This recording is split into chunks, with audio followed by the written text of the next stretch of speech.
नमस्कार, मैं शिव सागर सक्सेना एक बार फिर आपका स्वागत करता हूं अपने YouTube चैनल सक्सेस विद सागर पर। और इस वीडियो लेक्चर में हम बात करेंगे पर्यावरण अध्ययन के एक महत्वपूर्ण टॉपिक वायुमंडल पर आधारित प्रश्नों को। इससे पहले वाली प्रश्न श्रृंखला में आपने अत्यंत महत्वपूर्ण प्रश्नों को हल किया और आशा है वो प्रश्न श्रृंखला आपके अवश्य काम की होगी। CTET, TET, UPTET, super TET, इन सभी प्रकार की परीक्षाओं में या अन्य किसी एक दिवसीय एग्ज़ाम में आप जाते हैं तो उस एग्ज़ाम में भी ये प्रश्न आपके काम आएंगे। वायुमंडल से जुड़े सभी प्रश्नों को मैंने यहाँ शामिल किया है, अर्थात वे प्रश्न जो वायुमंडल से पूछे गए हैं सी-टेट, यूपी-टेट, एच-टेट या राजस्थान टेट इत्यादि परीक्षाओं में। इसके अलावा मैंने उन प्रश्नों को भी शामिल किया जिनके आने की संभावना है या जो किसी अन्य एग्ज़ाम में भी आए हैं। और इस एक्सरसाइज को सॉल्व करने के बाद आपका वायुमंडल पूरी तरह से कवर हो जाएगा, क्योंकि थ्योरी में आपको पढ़ा चुका हूँ 2 भागों में। और अगर आपको पहली बार इस वीडियो को देख रहे हैं तो वायुमंडल पहले पढ़ लें आप पूरा, मेरी प्लेलिस्ट में जाएं, वहाँ आपको वायुमंडल का लेक्चर मिलेगा और उसको पढ़ने के बाद फिर सॉल्व करेंगे तो बड़ी आसानी से चीज़ें आपको सॉल्व हो जाएंगी। तो पहला प्रश्न आपकी स्क्रीन पर है, वायुमंडल का प्रमुख स्तर जो पृथ्वी तल के सबसे नज़दीक है, पृथ्वी तल के सबसे नज़दीक है, तो वायुमंडल का प्रमुख स्तर भी है और पृथ्वी के सबसे नज़दीक भी है, ठीक है ना। पृथ्वी तल के नज़दीक है, सबसे नज़दीक है। तो देखिएगा आपने वायुमंडल का जब मैंने आपको परतें पढ़ाई थी तापीय विशेषता के आधार पर, तो मैंने इस तरह से नॉर्थ पोल, साउथ पोल के ऊपर पहली परत क्षोभ मंडल, दूसरी परत संताप मंडल, उसके बाद तीसरी परत मध्य मंडल, उसके बाद अगली परत आयन मंडल और सबसे बाद वाली बहिर मंडल। तो ये पृथ्वी के सबसे पास वाला परत कौन सी है, इसका नाम है क्षोभ मंडल। कौन सी परत है आपकी, क्षोभ मंडल। इसे क्या कहते हैं हम, ट्रोपोस्फियर कहते हैं, इंग्लिश में कहते हैं ट्रोपोस्फियर। ध्यान रखिएगा, हिंदी मीडियम के बच्चे भी ट्रोपोस्फियर याद रखें, एग्जाम में कभी कभी क्षोभ मंडल नाम ना देके वो ट्रोपोस्फियर कह देता है, ठीक है ना। और ट्रोपोस्फियर नज़दीक भी और प्रमुख भी है। प्रमुख इसलिए है कि पृथ्वी पर मौसम संबंधी सभी घटनाएं किसमें होती हैं, ट्रोपोस्फियर में होती हैं। तो क्वेश्चन नंबर 1, वायुमंडल का प्रमुख स्तर जो पृथ्वी तल के नज़दीक है, ऑप्शन ए संताप मंडल गलत, ऑप्शन बी क्षोभ मंडल सही, ऑप्शन सी मध्य मंडल नहीं, ऑप्शन डी आयन मंडल नहीं, तो ऑप्शन बी सही होगा। पृथ्वी के तल के सबसे नज़दीक कौन सा मंडल है, क्षोभ मंडल है। प्रश्न संख्या 2 की ओर चलते हैं। वायुमंडल की कौन सी परत प्रकाश की परावैंगनी किरणों को पृथ्वी की सतह पर आने से रोकती है, परावैंगनी किरणों को पृथ्वी पर आने से रोकती है, ठीक है ना। आसान प्रश्न है, मैं समझता हूँ जो लोग कागज़ पेन लेके बैठे हैं उन्होंने सॉल्व कर लिया होगा। तो देखिएगा, सबसे पहली परत आपकी क्षोभ मंडल, ये आपकी पृथ्वी अर्थ, सबसे पहली परत क्षोभ मंडल, दूसरी परत संताप मंडल। संताप मंडल में ही पाई जाती है ओजोन परत, संताप मंडल पाई जाती है ओजोन परत। और ओजोन परत क्या करती है, सूरज से आने वाली हानिकारक अल्ट्रावायलेट किरणों को रोकती है, अल्ट्रावायलेट किरणों को रोकती है। तो कौन सा मंडल हो गया, संताप मंडल हो गया। तो प्रश्न संख्या 2, वायुमंडल की कौन सी परत प्रकाश की परावैंगनी किरणों को पृथ्वी की सतह पर आने से रोकती है, ऑप्शन ए संताप मंडल बिल्कुल सही, ऑप्शन बी क्षोभ मंडल नहीं, आयन मंडल नहीं, मध्य मंडल नहीं। तो प्रश्न संख्या 2 का ऑप्शन ए सही होगा, संताप मंडल, ठीक है ना। प्रश्न संख्या 3, वायुदाब नापने वाला यंत्र किस नाम से जाना जाता है, वायुदाब नापने वाला यंत्र किस नाम से जाना जाता है, ठीक है। थोड़ा सा समझेंगे वायुदाब क्या होता है और बाकी बात वायुदाब की करेंगे, बहुत अच्छी तरह से फिजिक्स में करेंगे। देखेगा, आपने पढ़ा होगा द्रव्य, द्रव्य यानी कि पदार्थ को द्रव्य कहते हैं। और द्रव्य की 3 अवस्थाएं होती हैं सामान्य स्थिति में 3 अवस्थाएं होती हैं, हालांकि हम लोग 5 पढ़ेंगे फिजिक्स में। पहली अवस्था होती है ठोस, दूसरी अवस्था होती है द्रव और तीसरी अवस्था होती है गैस। इसे कहेंगे सॉलिड, इसे कहेंगे लिक्विड और इसे कहेंगे गैस। ये 3 शब्द आपने पढ़े होंगे, किसके अंतर्गत आते हैं, द्रव्य अर्थात मैटर। मैटर मतलब पदार्थ, पदार्थ ठोस हो सकता है, द्रव हो सकता है या गैस हो सकता है। अगली बात क्या है कि ये जो आपके हैं द्रव और गैस हैं, इन दोनों को हम कह देते हैं तरल, इन दोनों कह देते हैं तरल, अर्थात इंग्लिश में कहते हैं इनके फ्लूइड। फ्लूइड यानी कि जो बहते हों, जो बहते हों उन्हें फ्लूइड कहा जाता है। तो ध्यान रखिएगा, अब एक कंडीशन क्या है, मैं बात शुरू करूँगा द्रव से और द्रव की दाब की बात करूँगा, तो फिर मैं गैसों के दाब की बात करूँगा, तो आपको वायुदाब समझ में आ जाएगा। देखिएगा, अभी आपने समझा द्रव्य अर्थात पदार्थ की 3 सामान्य अवस्थाएं होती हैं, ठोस, द्रव और गैस। ठोस सॉलिड, द्रव लिक्विड, गैस और गैस को गैस ही कहते हैं। द्रव और गैस दोनों किस में आती हैं, तरल में आती हैं, इसे फ्लड कहते हैं, अर्थात वे पदार्थ जो बहते हैं उन्हें तरल कहा जाता है। ध्यान रखिएगा, द्रव्य अलग होता है, द्रव्य कॉमन है, ये तीनों द्रव्य हैं, लेकिन द्रव यानी कि जो बहता है, जैसे पानी, दूध इत्यादि, ठीक है ना। अब देखिएगा तरल की बात करते हैं। अब द्रव की बात करेंगे कि द्रव में दाब कैसे लगता है, फिर हम बात करेंगे गैसों में दाब कैसे लगता है, तब समझ में आएगा वायु दाब कैसे लगता है। तो देखिएगा, आपके पास एक बाल्टी है, ये बाल्टी है, इस पर पानी भरा हुआ है, ठीक है ना, यहाँ से यहाँ तक पानी भरा हुआ है। अब मान लीजिए कि आपका कोई भी एक टुकड़ा यहाँ है, एक बॉल यहाँ पड़ी हुई है, तो इस बॉल पे क्या होगा, पानी का प्रेशर होगा, ऊपर से यहाँ तक का प्रेशर होगा। एक बॉल इस जगह है, उस पर यहाँ से यहाँ तक का प्रेशर होगा, तो इस बॉल पे प्रेशर क्या होगा, कम, क्योंकि इसके ऊपर पानी कम है, और ये यहाँ जो होगा तो प्रेशर क्या होगा, या ज़्यादा होगा, क्योंकि यहाँ पानी गहराई ज़्यादा है। फिजिक्स में देखेंगे, जब भी हम द्रव में दाब की बात करते हैं, तो द्रव में दाब की जब बात होती है तो फॉर्मूला होता है P बराबर HdG। P मतलब प्रेशर, यानी कि द्रव में कितना प्रेशर है। H का मतलब है कितनी गहराई पर है, यहाँ से नीचे, ये यहाँ से यहाँ 1 मीटर गहराई पे है या 2 मीटर गहराई पे है, तो H का मतलब है कितनी गहराई पर है। D का मतलब क्या है, जिस द्रव में ये डूबा हुआ है उसकी डेंसिटी क्या है, घनत्व क्या है, ठीक है ना। अब देखिएगा, घनत्व का बात यहाँ क्यों आ रही है कि मान लीजिए ये बॉल यहाँ पानी में डूबी हुई है, और दूसरी बात, एक द्रव और है आपके पास, पारा, और देखा होगा आपने पारा बहुत भारी होता है, ठीक है ना। उतना ही बड़ा बर्तन है लेकिन उसमें क्या भरा हुआ है, पारा, और इसमें क्या भरा हुआ था, पानी। अब पारा और पानी की बात करेंगे तो पारा बहुत भारी है, क्योंकि पारे की डेंसिटी अर्थात पारे का घनत्व क्या है, ज़्यादा है।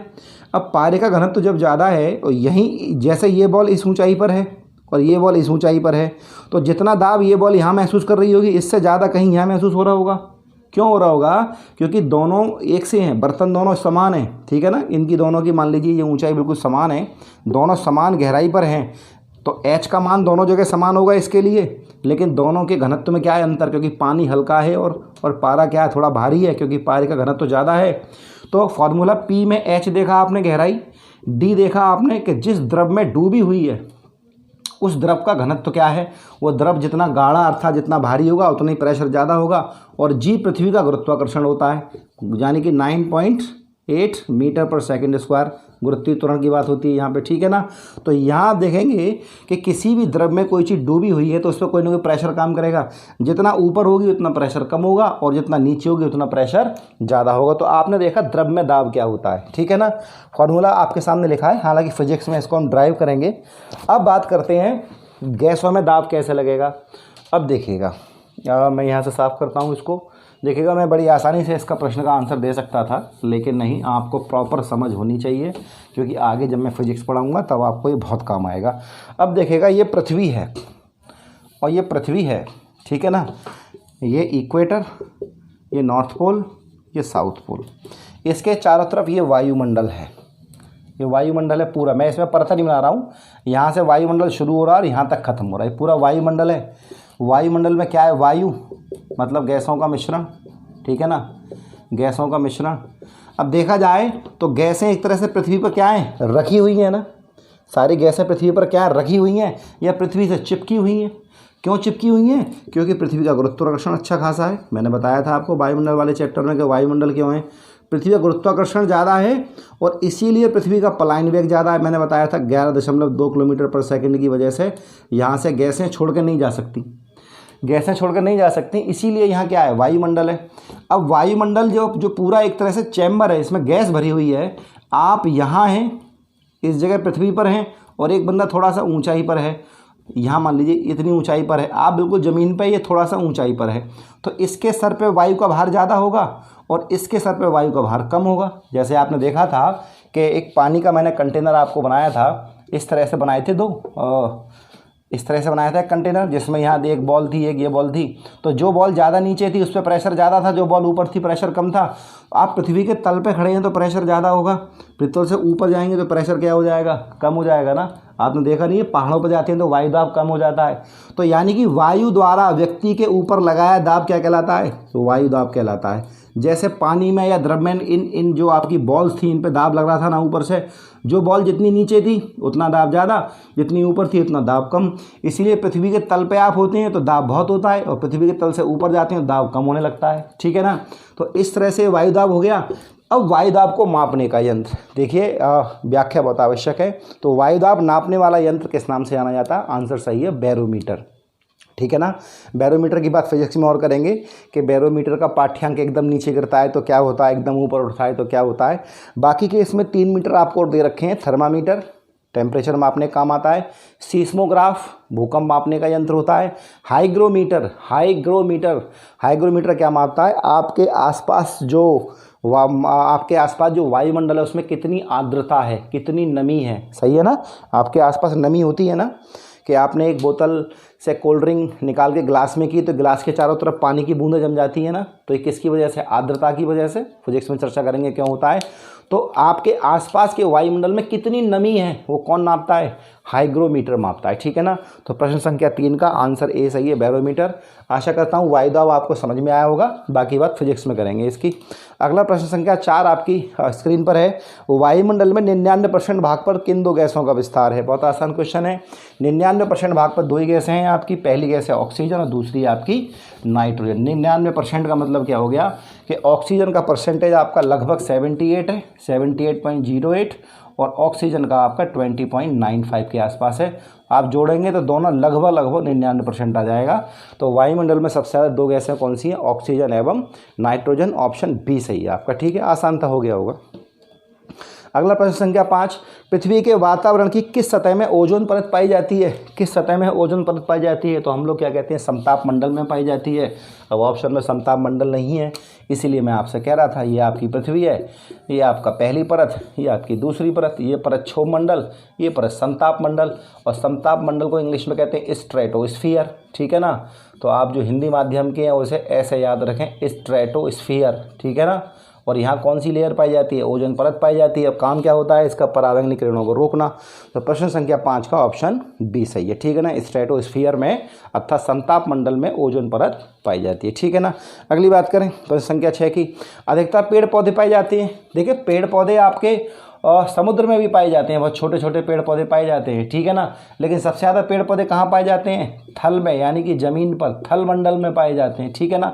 देखिएगा वायुमंडल में तो पेड़ पौधे पाए नहीं जाएंगे, पेड़ पौधे समुद्र में पाए जाएंगे या ज़मीन में पाए जाएंगे। तो सबसे ज़्यादा पेड़ पौधे कहाँ पाए जाते हैं? स्थल मंडल पर पाए जाते हैं। तो अधिकतर पेड़ पौधे कहाँ पाए जाते हैं? स्थल मंडल में पाए जाते हैं। ऑप्शन ए बिल्कुल सही है। अगला प्रश्न आपकी स्क्रीन पर है, प्रश्न संख्या 7, वायुमंडल में नाइट्रोजन गैस की मात्रा, तो आपको मालूम है, बताया था मैंने आपको, 78 पॉइंट समथिंग होती है ना, 78.95, 78.08, ऐसे का कई सारे आंकड़े आपको मिलते हैं। तो कहीं कहीं 79% भी कह दी जाती है। तो 78.08 तो लिखा हुआ है इसमें 78.09, कोई बात नहीं है, एक आध पॉइंट का आंकड़ा आगे पीछे हो जाता है। तो वायुमंडल में नाइट्रोजन गैस का परसेंटेज कितना है? 78.09%, ठीक है। ऑप्शन बी सही है, बाकी सब गलत है। वायुमंडल की सबसे निचली परत कहलाती है क्षोभ मंडल। सबसे निचली परत कौन सी कहलाती है? क्षोभ मंडल कहलाती है। ये वाली क्षोभ मंडल कहलाती है, इसको ट्रोपोस्फियर कहते हैं, क्षोभ मंडल। सबसे निचली परत, पहला प्रश्न यही था, क्षोभ मंडल कहलाती है, इसको कहते हैं हम ट्रोपोस्फियर। इंग्लिश में आपको नाम याद रखना है इसका, वरना गड़बड़ हो जाएगा। तो कई दफ़ा हिंदी में नाम आता है, कई दफ़ा इंग्लिश में आता है, और जब इंग्लिश में आता है दोनों सेक्शन में इंग्लिश में होता है तो आप गड़बड़ हो जाएगा। तो परतों के सभी नाम आपको इंग्लिश में भी याद होने चाहिए, ठीक है। प्रश्न संख्या 9 आपकी स्क्रीन पर है, पृथ्वी के वायुमंडल में निम्नलिखित में से किस गैस का परसेंटेज अन्य गैसों की तुलना में अधिक है? तो सबसे ज़्यादा कौन सी है? नाइट्रोजन। सिंपल क्वेश्चन है, ऑप्शन डी सही होगा, हटाओ इसे आगे। पृथ्वी के वायुमंडल की किस परत में ओजोन की परत होती है? समताप मंडल। वही क्वेश्चन रिपीट हो रहा है आपका, ठीक है ना। किस में होती है? समताप मंडल में ओजोन परत होती है। ऑप्शन डी सही है। वातावरण या वायुमंडल की सबसे गर्म परत कौन सी है? ये क्वेश्चन ठीक है। तो वायुमंडल की सबसे गर्म परत कौन सी है?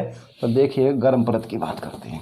मैंने आपको बताया था गर्म परत की बात करने पर, तो मैंने आपको बताया था तापीय विशेषता के आधार पर मैंने परतों को बांटा था, और बांटा था रासायनिक विशेषता के आधार पर, ठीक है ना। आपने लेक्चर नहीं देखा, लेक्चर देख लें, बहुत सारी चीज़ें नहीं मिलेंगी। आपने वायुमंडल चाहे जैसे पढ़ा हो, लेकिन आप मेरे लेक्चर देखेंगे आपको 100% नई चीज़ें मिलेंगी। सबसे पहली परत क्षोभ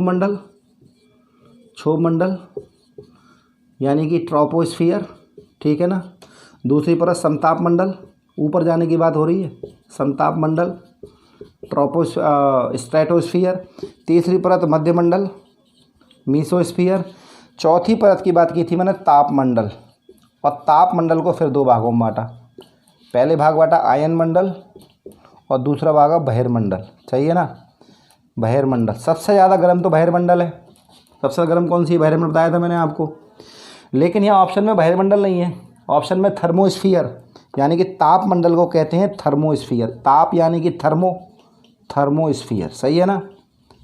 तो सबसे ज़्यादा गर्म कौन सी होगी? तापमंडल ही होगी ना, क्योंकि देखिए मीसोस्फियर ठंडी है बहुत, बाकी ये दोनों इतनी गर्म नहीं है। सबसे ज़्यादा गर्म कौन सी है? तापमंडल। इसका नाम ही तापमंडल से रखा गया क्योंकि गर्म ज़्यादा है। अगर ऑप्शन में आयन मंडल और बहिर्मंडल होते तो हम बहिर्मंडल लगाते, बहिर्मंडल नहीं होता, ये तीन होते, आयन मंडल होता तो आयन मंडल लगाते। अब ये दोनों ही नहीं है, इनकी जगह कॉमन नाम दे दिया तापमंडल, तो सबसे गर्म कौन सी हो जाएगी? तापमंडल हो जाएगी। तापमंडल अर्थात थर्मोस्फियर। तो वायुमंडल की सबसे गर्म परत कौन सी है? थर्मोस्फियर। ऑप्शन ए बिल्कुल सही है, ठीक है ना। प्रश्न संख्या 12 की बात करते हैं। पृथ्वी से भेजे जाने वाली रेडियो तरंगें, पृथ्वी से भेजी जाने वाली रेडियो तरंगें वायुमंडल की किस परत द्वारा पृथ्वी पर लौट आती हैं? बहुत बढ़िया क्वेश्चन है, मैंने आपको पढ़ाया था कि पृथ्वी से जो रेडियो तरंगें होती हैं उनके लिए एक लेयर होती है जो रेडियो वेव्स के लिए प्रोपागेशन का मतलब है उनको आने जाने की सुविधा प्रदान करना। तो कौन सी तरंगें हैं जो पृथ्वी पर संचार व्यवस्था को, रेडियो तरंगों का मतलब क्या? संचार व्यवस्था हो गया ना। तो आपकी ये अर्थ हो गई इक्वेटर, ठीक है ना, ये पृथ्वी हो गई। पहली परत क्षोभमंडल ट्रोपोस्फियर, समताप मंडल स्ट्रेटोस्फियर, मध्यमंडल मीसोस्फियर, फिर आती है आपकी तापमंडल की पहली परत आयन मंडल। इसे कहते हैं आयन मंडल या आयनोस्फियर कहते हैं, ठीक है ना। आयन मंडल या आयनोस्फियर कहते हैं। इसी में क्या होता है? इसी में आयनित कण होते हैं ना, आयनित या आवेशित कणों की अधिकता होती है। बताया था मैंने आपको, लेक्चर जरूर देखें। हर चीज़ यहाँ नहीं डिफाइन करूँगा क्योंकि मैंने जो वहाँ कर दी है वो यहाँ ज़्यादा नहीं करूँगा। तो आवेशित कणों की प्रधानता होती है, और ये आवेशित कण कैसे होते हैं? आयन होते हैं, मैंने सब बताया है आपको वायुमंडल में। तो आवेशित कणों की प्रधानता की वजह से रेडियो तरंगें इससे टकरा के लौट के वापस आ जाती हैं। तो जो आयन मंडल परत है वो पृथ्वी पर रेडियो तरंगों को सुचारू रूप से चलने में, या यूँ कहें पृथ्वी पर संचार व्यवस्था को सुचारू रूप से जारी रखने में काम करती है। तो पृथ्वी से भेजे जाने वाली रेडियो तरंगें वायुमंडल की किस परत के द्वारा लौट आती हैं? आयन मंडल के द्वारा वापस लौट आती है, क्योंकि यहाँ पे आयनित अर्थात आवेशित कणों की प्रधानता होती है, ठीक है। 12 नंबर का डी सही है। अगला प्रश्न, पृथ्वी के धरातल से ऊपर की ओर वायुमंडल के विभिन्न स्तरों का सही अनुक्रम है। पृथ्वी के धरातल से ऊपर, याद रखिएगा ऐसा ना हो प्रश्न आपसे पूछ रहा हो कि ऊपर से नीचे की ओर आने पर क्रम क्या होगा, और आप इतने एकदम से इतने जोश में आ जाएं कि आप सिर्फ पढ़ें क्रम पूछ रहा है, और आप नीचे से ऊपर, ऊपर से नीचे ना पढ़ें, और आपने सोचा क्रम पूछ रहा है, और बस आपको वो याद है क्षोभमंडल, समताप मंडल, मध्यमंडल, आयन मंडल, बहिर्मंडल, आपने फटाक से टिक कर दिया। और जबकि देखा बाद में गोला करने के बाद, और ध्यान रखना प्रश्न जब गलत होता है ना तो गोला होने के बाद समझ में आता है कि यार ये तो गलत था और सही भी मुझे आता था, इसलिए ध्यान रखना। हाँ, तो आप पहले समझ लें। तो क्या कह रहा है? पृथ्वी के धरातल से ऊपर की ओर यानी कि नीचे से चलेंगे तो सबसे पहले कौन सी आएगी? क्षोभमंडल, फिर कौन सी आएगी? समताप मंडल, फिर कौन सी आएगी? मध्यमंडल, फिर कौन सी आएगी? आयन मंडल। ऑप्शन सी सही है, क्षोभमंडल, समताप मंडल, मध्यमंडल, आयन मंडल। बाकी सारे ऑप्शन गलत हैं। तो इस प्रकार का प्रश्न जब भी आए तो आप क्रम देख लें कि नीचे से ऊपर या ऊपर से नीचे पूछा गया, ठीक है, इसलिए गलती ना करें। प्रश्न संख्या 14, वायुमंडल में ओजोन परत क्या करती है? ओजोन परत का काम क्या है? सूरज के प्रकाश से आने वाली पराबैंगनी किरणों को रोकना, सही है ना। और पराबैंगनी किरणों को रोकने से क्या होता है? पृथ्वी का तापमान अत्यधिक बढ़ने से बच जाता है। इसीलिए ऑप्शन इसका सही होगा कि वायुमंडल में ओजोन परत पराबैंगनी विकिरण से पृथ्वी पर जीवन की रक्षा करती है। बाकी ऑप्शन गलत है, ठीक है। आसान क्वेश्चन था, ज़्यादा व्याख्या की आवश्यकता नहीं है। 15, समताप मंडल में जेट विमानों को उड़ाने के लिए आदर्श माना जाता है। बहुत बढ़िया क्वेश्चन है। समताप मंडल में जेट विमानों को, तो मैंने आपको बताया था कि देखिएगा ये आपकी पृथ्वी, ये आपका क्षोभमंडल या ट्रोपोस्फियर, यह समताप मंडल। जेट विमान जो होते हैं वो कहाँ उड़ाए जाते हैं? समताप मंडल में। और समताप मंडल में भी कहाँ उड़ाए जाते हैं? समताप मंडल की निचली परत में, है ना। क्योंकि देखिएगा पृथ्वी से ऊपर चलेंगे क्षोभमंडल आएगा, उससे ऊपर चलेंगे लगभग 2-2.5 किलोमीटर के बाद यहाँ पे क्या आएगी? आपकी ओजोन परत आएगी। अब ओजोन परत से नीचे नीचे का जो एरिया है, यानी कि क्षोभमंडल से तो ऊपर है लेकिन ओजोन से नीचे का जो एरिया है ये एक तो शांत है, ठंडा है, यहाँ ज़्यादा गर्मी नहीं है, क्योंकि ओजोन से ऊपर गर्मी है। क्योंकि ओजोन ने क्या किया, सूरज के प्रकाश से आने वाली पराबैंगनी सोख ली, तो ओजोन के ऊपर का एरिया तो गर्म हो गया, लेकिन ओजोन के नीचे का एरिया थोड़ा ठंडा है। और मौसमी हलचल समताप मंडल में होती नहीं, मौसमी हलचल समताप मंडल में होती नहीं, तो वायुयान चालक क्या करते हैं, समताप मंडल की निचली परत में अपना जेट विमान उड़ाना पसंद करते हैं, क्योंकि इसमें मौसमी घटनाएं नहीं होती हैं और थोड़ा सा ठंडा होता है। तो ऑप्शन देखेंगे, समताप मंडल को जेट विमानों की उड़ान के लिए आदर्श माना जाता है, क्योंकि ऑप्शन ए, इस परत में उपस्थित ओजोन के कारण ईंधन की खपत कम होती है। कोई मतलब ही नहीं बनता ईंधन की खपत से, ऑप्शन ए हटाओ। इस परत में तापमान सम रहता है, इंजन की दक्षता के लिए अनुकूल परिस्थिति है, ये भी नहीं है। तापमान कम रहने से या बराबर रहने से कोई फ़र्क नहीं पड़ेगा, इंजन तो ऑटोमेटिक गर्म ही रहता है, जब चलेगा तो इंजन तो वैसे ही गर्म हो जाएगा, थोड़ा बहुत तापमान से कोई फ़र्क नहीं पड़ने वाला। ऑप्शन सी, यह परत विमान भेदी शस्त्रों की मारक सीमा से बाहर है। ये कह रहे हैं कि अगर इस परत में कोई विमान उड़ रहा है तो कोई दूसरे देश की मिसाइल उसे मार नहीं सकती, गलत बात है, मिसाइल तो कहीं भी हमला कर सकती है, तो ऑप्शन सी गलत है। ऑप्शन डी, इस परत में बादल तथा अन्य मौसमी घटनाएं नहीं होती, ऑप्शन डी सही है कि इस परत में मौसमी घटनाएं नहीं होती हैं और यहाँ पे तापमान भी ठीक ठाक रहता है, लेकिन मेन क्या है, मौसमी घटनाएं नहीं होती हैं, मौसम एक सा रहता है, इसलिए वायुयान आराम से अपना जेट उड़ा सकते हैं। ठीक है, ऑप्शन डी सही है। संचार उपग्रह, संचार उपग्रह बताया था मैंने आपको, उपग्रह ऐसे आकाशीय पिंड जो किसी ग्रह के चक्कर लगाते हैं, ऐसे आकाशीय पिंड जो किसी ग्रह के चक्कर लगाते हैं वो क्या कहलाते हैं, उपग्रह।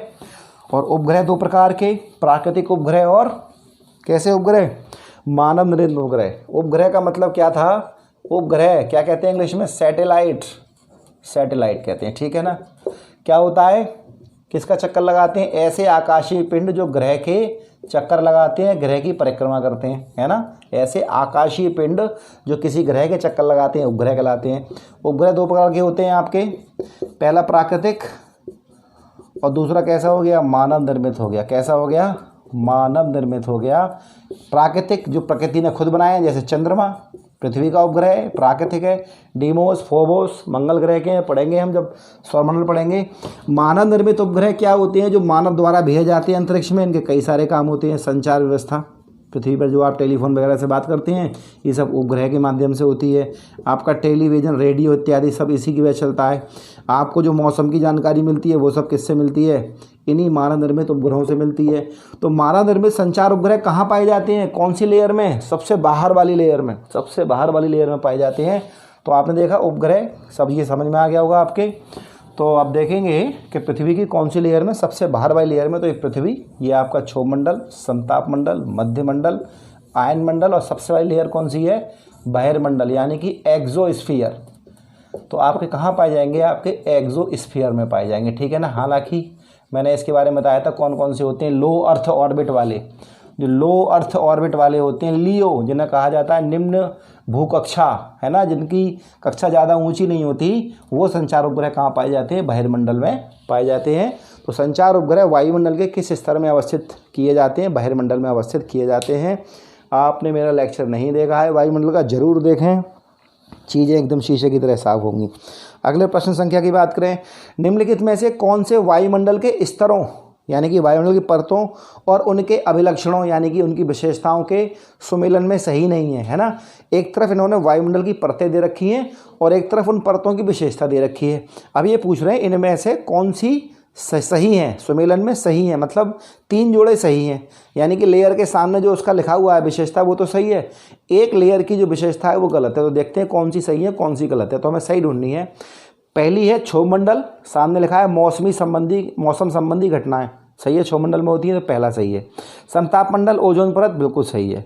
आयन मंडल, पृथ्वी की सतह की ओर परावर्तित रेडियो तरंगें, सही बात, अभी क्वेश्चन किया था, आयन मंडल से रेडियो तरंगें परावर्तित होकर लौटाती हैं। चौथा, मध्य मंडल में ध्रुव ज्योति, ये गलत है। ध्रुव ज्योति क्या है, मैंने आपको पढ़ाया था, मैं फिर कह रहा हूँ, अगर आपने लेक्चर नहीं देखे हैं मेरे, ज़रूर देखें, आनंद आ जाएगा आपको और कोई भी चीज़ आपकी नहीं छूटेगी। ध्रुव ज्योति मैंने पढ़ाया था, अरोरा लाइट पढ़ाई थी, अरोरा लाइट पढ़ाई थी ना, ठीक है। अरोरा क्या था, दो तरह की होती है, अरोरा ऑस्ट्रेलिस और अरोरा बोरियोलिस। अरोरा ऑस्ट्रेलिस, अरोरा बोरियोलिस क्या होता है, देखिएगा, ये पृथ्वी है, ठीक है ना, और ये पृथ्वी है, और पृथ्वी के ऊपर ये इसका वायुमंडल है। ठीक है, ये पूरा वायुमंडल पूरा बना दिया मैंने। ठीक है ना, इसमें परतें नहीं बना रहा हूँ मैं। ये पृथ्वी का नॉर्थ पोल, ये साउथ पोल, ये इक्वेटर। पृथ्वी से बहुत दूरी पर सूरज है, मैं ये सूरज बना दिया हूँ। हालांकि सूरज तो बहुत बड़ा है। सूरज के अंदर अगर पृथ्वी को देखें तो 13 लाख पृथ्वी आ जाएंगी। सूरज से ना बहुत सारी सौर ज्वालाएँ निकलती हैं, बताया था मैंने आपको, सौर ज्वालाएँ निकलती हैं, लपटें निकलती हैं आग की, ये समझ लीजिए। वो लपटें इतनी होती हैं कि देखो पृथ्वी और सूरज के बीच की जो दूरी है यहाँ से यहाँ तक की, ये पृथ्वी है, ये दूरी ये 15 करोड़ किलोमीटर के आसपास है ना। इसकी बात करेंगे कब कम होती है कब ज़्यादा होती है, अब सौर पढ़ेंगे। तो यहाँ से सूरज से निकलने वाली सौर ज्वालाएँ इतनी लंबी दूरी तय करके, जैसे देखा होगा आपने सूरज में आग लग रही है, गोला एक नाव की संलयन क्रिया हो रही है, बहुत सारे विस्फोट हो रहे हैं, उससे आग निकल रही है। जैसे देखा ना आपने, एक चूल्हा जल रहा हो और चूल्हे में लकड़ी जल रही हो, कोयले इत्यादि जल रहे हो, कभी कभी क्या होता है चूल्हे से लपट निकल के दूर तक आ जाती है देखा है ना कि एकदम से लपट निकली और दूर तक आ गई। इसी तरह से सूरज से कभी कभी लपट निकलती है और बहुत दूर तक आती है। जो लपटें दूर तक आती हैं उन्हें कहते हैं सौर ज्वाला, उन्हें कहते हैं सौर ज्वाला। और वो सौर ज्वालाएँ इतनी शक्तिशाली होती हैं, कभी कभी पूरा वायुमंडल, पूरा अंतरिक्ष को इतनी दूरी 15 करोड़ किलोमीटर की दूरी तय करते हुए पृथ्वी के वायुमंडल से टकराती हैं आके यहाँ पे। और जब पृथ्वी के वायुमंडल से टकराती हैं तो वायुमंडल में क्या है, गैसें। क्या है वायुमंडल में, गैसें हैं बहुत सारी। तो वायुमंडल की गैसों से टकरा के क्या उत्पन्न होता है, अरोरा लाइट, यानी कि रंग बिरंगा प्रकाश उत्पन्न होता है, रंग बिरंगा प्रकाश उत्पन्न होता है। ठीक है ना, इस प्रकाश को क्या कहते हैं, अरोरा लाइट कहते हैं। ये अरोरा लाइट दो तरह की होती है, अरोरा ऑस्ट्रेलिस, अरोरा बोरियोलिस। यानी कि आप देख रहे हैं यहाँ पे, अगर आपको यहाँ साफ दिखाई दे रहा हो तो जैसे ये आपकी पृथ्वी है, बना देता हूँ मैं आपको, और नीचे बना देता हूँ क्योंकि क्वेश्चन शायद दब ना जाए। ये आपका यहाँ है और यहाँ आपका पृथ्वी है, नॉर्थ पोल और साउथ पोल। ये आपका इसका वायुमंडल है। सूरज ये रहा आपका, और सूरज से जो आपकी लपट आ रही है तो लपट यहाँ तक आती है और यहाँ पर रंग बिरंगा प्रकाश उत्पन्न होता है। ठीक है ना, नॉर्थ पोल से दिखाई देता है और साउथ पोल से दिखाई देता है। नॉर्थ पोल से दिखाई देगा तो क्या नाम देंगे उसका, अरोरा बोरियोलिस। साउथ पोल से दिखाई देगा तो क्या नाम देंगे, अरोरा ऑस्ट्रेलिस। लेक्चर में पढ़ाया है मैंने। लेकिन ये प्रकाश की घटना होती कौन सी मंडल में, यानी कि वायुमंडल की कौन सी परत में हो रही है, सबसे भारी परत में हो रही है, सबसे भारी परत में हो रही है। और यहाँ पर रंग बिरंगा प्रकाश जो ध्रुवों से दिखाई दे रहा है उसका नाम क्या दे दिया है, ध्रुव ज्योति। क्या नाम दे दिया उसका, ध्रुव ज्योति। तो ध्रुव ज्योति जो है वो कौन से लेयर में हो रही है, वो हो रही है कौन सी, सबसे बाहर वाली लेयर में हो रही है। कौन सी में, बहिर्मंडल में हो रही है। और जबकि यहाँ कह रहे हैं ऑप्शन 4 मध्य मंडल में ध्रुव ज्योति होती है, तो लेकिन हो किस में रही है ध्रुव ज्योति, बहिर्मंडल में हो रही है। ठीक है ना, इसे कहते हैं एक्सोस्फीयर। ठीक है, और मैंने आपको पढ़ाया है, आप लेक्चर देख लीजिएगा। तो चौथा वाला जो कूट है वो गलत है। तो सही पूछे हैं तो पहला सही, दूसरा सही और तीसरा सही। ठीक है ना, पहला सही, दूसरा सही और तीसरा सही। गलत कौन सा हो जाएगा, चौथा गलत हो जाएगा। तो उसका ऑप्शन सी सही है, 1 2 3 तीनों सही हैं। चौथा जो ऑप्शन है वो आपका क्या है, वो गलत है। ठीक है ना, कि पहले क्षोभ मंडल में मौसम संबंधी घटनाएं होती हैं, सही है। समताप मंडल में ओजोन परत पाई जाती है। आयन मंडल में पृथ्वी की सतह की ओर परावर्तित रेडियो तरंगें पाई जाती हैं, सही है। जबकि चौथा मध्य मंडल में ध्रुव ज्योति नहीं पाई जाती। किस में पाई जाती है, वो पाई जाती है आपकी बहिर्मंडल में पाई जाती है। तो चौथा कूट गलत है, तो 1 2 3 सही है। ठीक है, क्वेश्चन नंबर 17, वायुमंडल में सर्वाधिक मात्रा में अक्रिय गैस कौन सी है, सबसे ज़्यादा अक्रिय गैस। तो मैंने पढ़ाया था अक्रिय गैसें जो होती हैं हीलियम, नियॉन, आर्गन, है ना, रेडॉन, क्रिप्टॉन, जेनॉन, पढ़ाई थी ना आपको। तो वायुमंडल में सबसे पहले तो मैंने आपको ये बताया था कि कुल मिलाकर 6 अक्रिय गैसें होती हैं, helium, neon, radon, xenon, krypton और आर्गन, 6 होती हैं। इसमें रेडॉन नहीं पाई जाती वायुमंडल में, बताया था ना कि रेडॉन जो गैस है वो अक्रिय गैस है और वायुमंडल में नहीं पाई जाती। और वायुमंडल में बाकी की पांचों कौन कौन सी, हीलियम, नियॉन, आर्गन, जेनॉन और क्रिप्टॉन, 5 पाई जाती हैं, रेडॉन नहीं पाई जाती। उन 5 में भी सबसे ज़्यादा अक्रिय गैस की परसेंटेज कौन से की है, तो आर्गन की है। किसकी है, सबसे ज़्यादा परसेंटेज किसकी है, आर्गन की, 0.93% है। सही है ना, क्योंकि सबसे ज़्यादा आपकी पाई जाएगी नाइट्रोजन, फिर पाई जाएगी ऑक्सीजन, उसके बाद तीसरे नंबर पर भी यही पाई जाती है ऑर्गन। ठीक है ना, तो ध्यान रखिएगा कि अक्रिय गैसों की जब भी बात करें वायुमंडल में तो रेडॉन तो पाई नहीं जाती। और अक्रिय गैसों में सबसे ज़्यादा गैस कौन सी पाई जाती है, आर्गन पाई जाती है। और अक्रिय गैस कौन सी होती हैं, केमिस्ट्री में बात करेंगे, अक्रिय गैसें वो होती हैं जो किसी और के संग क्रिया नहीं करती। इनकी कक्षाओं इत्यादि की बात करेंगे, कक्षाएं क्या होती हैं, कैसे फुल होती हैं।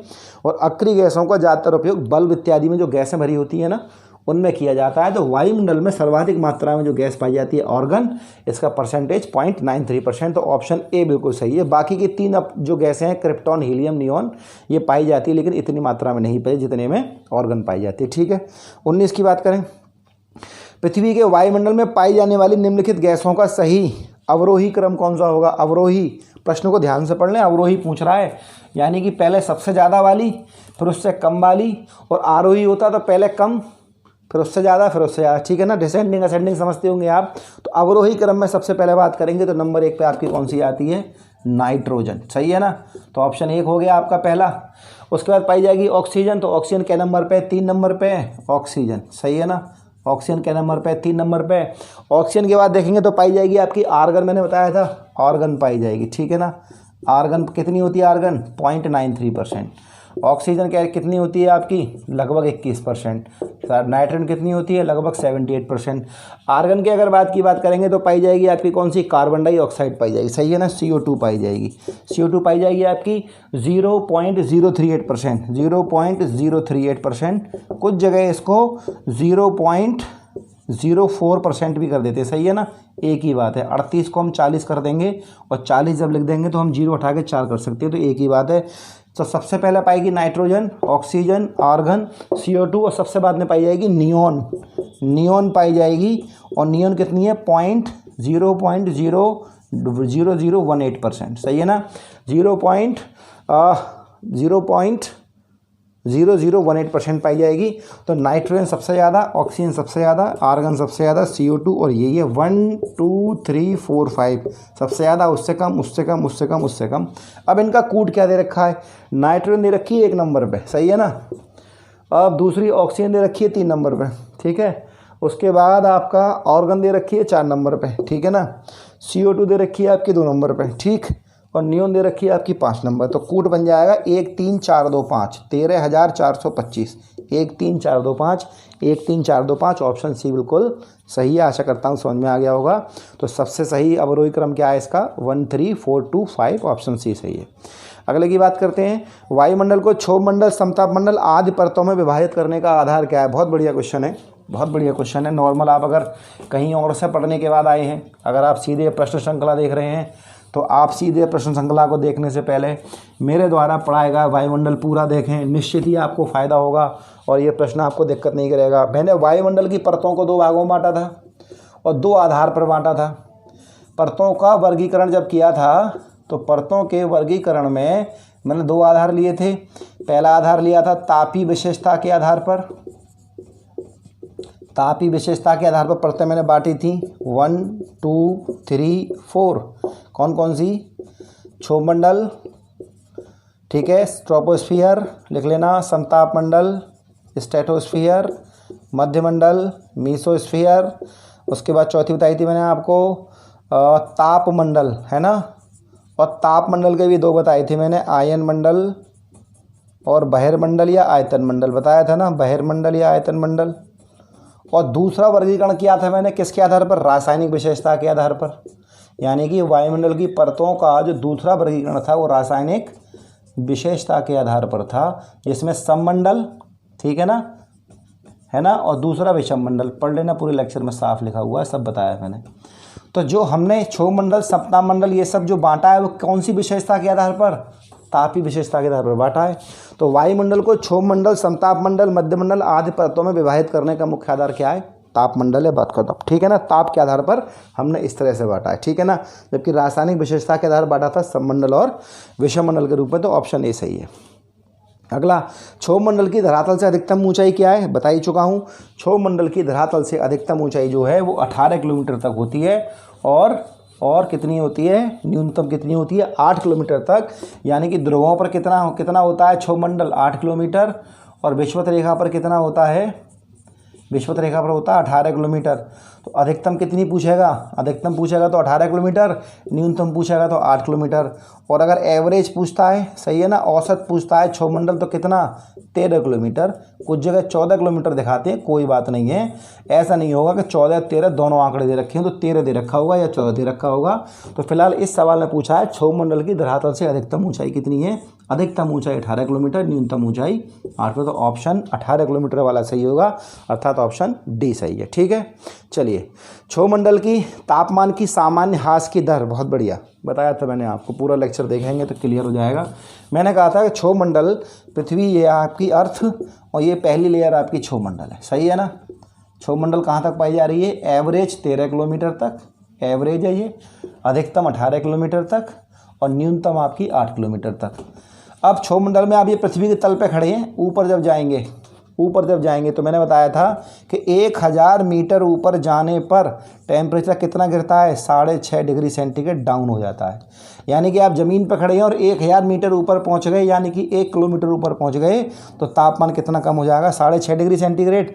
और इसका दूसरा आप देखोगे तो 165 मीटर ऊपर जाने पर, 165 मीटर ऊपर जाने पर टेम्परेचर 1 डिग्री सेंटीग्रेड डाउन हो जाता है। ये भी आंकड़ा सही है, क्योंकि 165 का 6 गुना करेंगे, 6.5 गुना करेंगे तो 1000 आ जाएगा, और 1 डिग्री करेंगे तो 6.5 डिग्री आ जाएगा।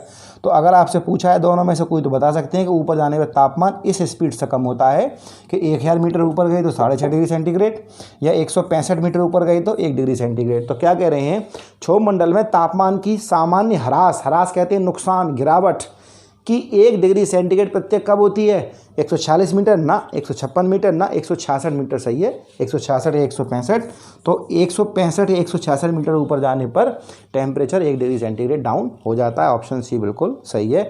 इसे सामान्य पतन दर कहते हैं, ठीक है ना, नॉर्मल लैप्स रेट कहते हैं, ठीक है, पढ़ लेना मेरे लेक्चर में।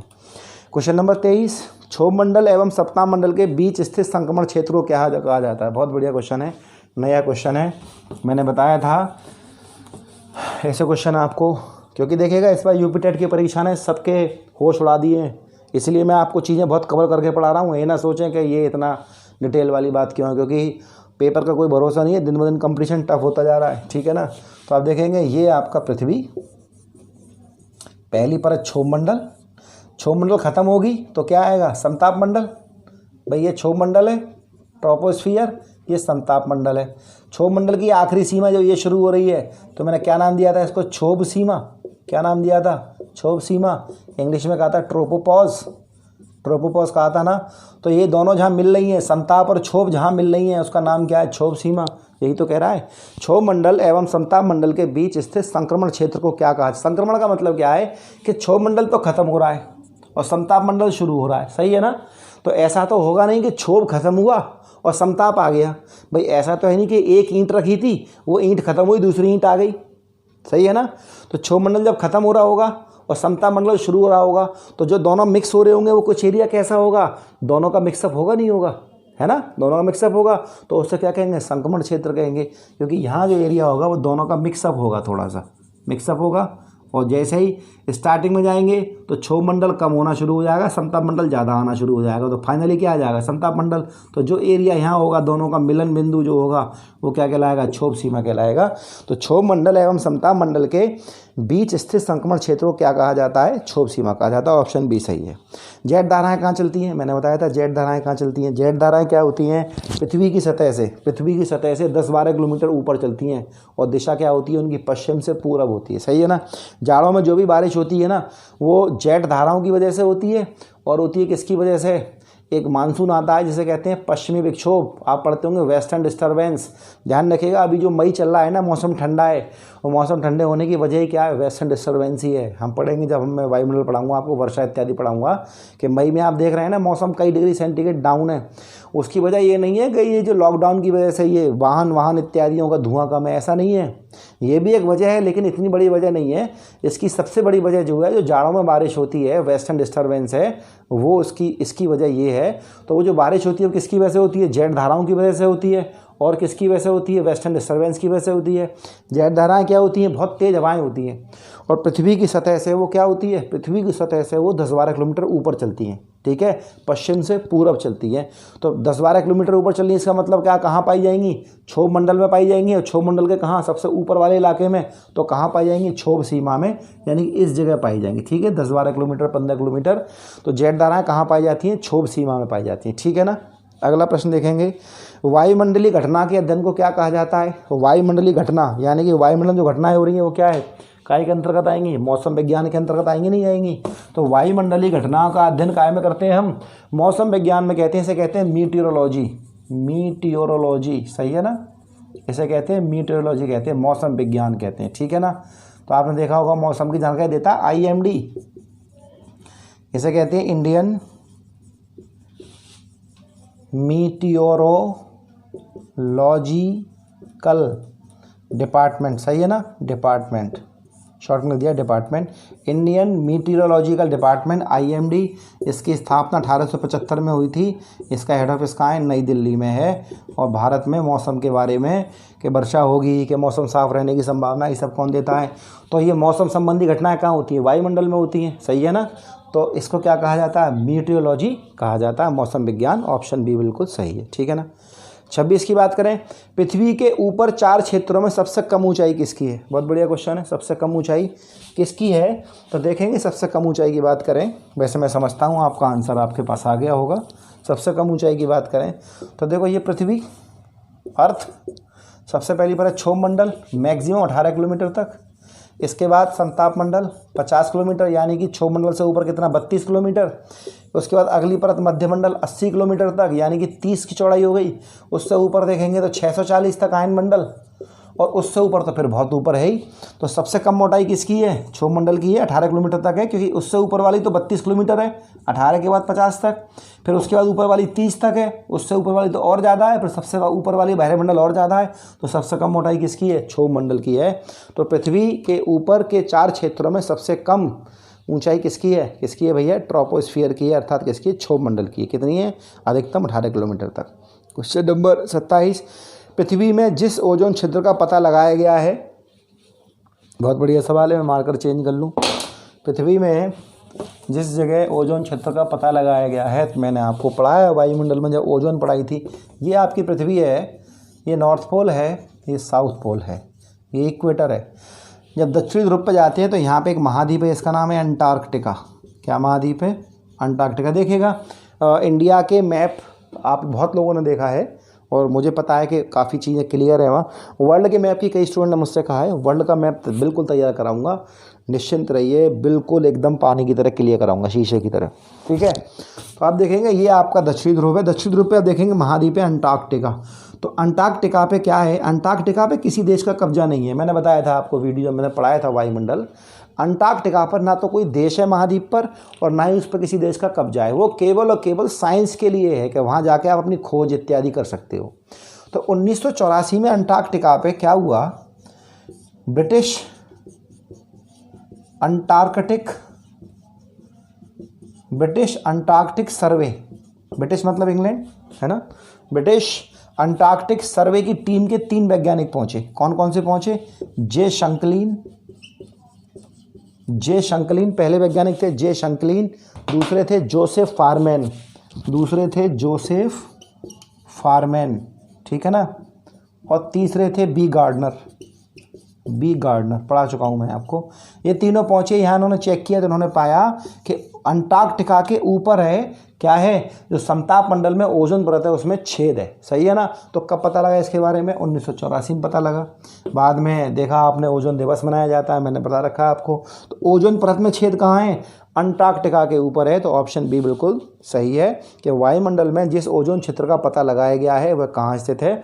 अंटार्कटिका के ऊपर है, ठीक है। चलिए, वायुमंडल का प्रमुख स्तर जो पृथ्वी के, चलिए क्वेश्चन नंबर 1 रिपीट हो गया। तो ये क्वेश्चन मैं समझता हूँ आपको क्वेश्चन 27 आपके बिल्कुल क्लियर होंगे, और मैं समझता हूँ वायुमंडल से कोई क्वेश्चन अगर आता है तो आपका आसानी से छूटेगा नहीं।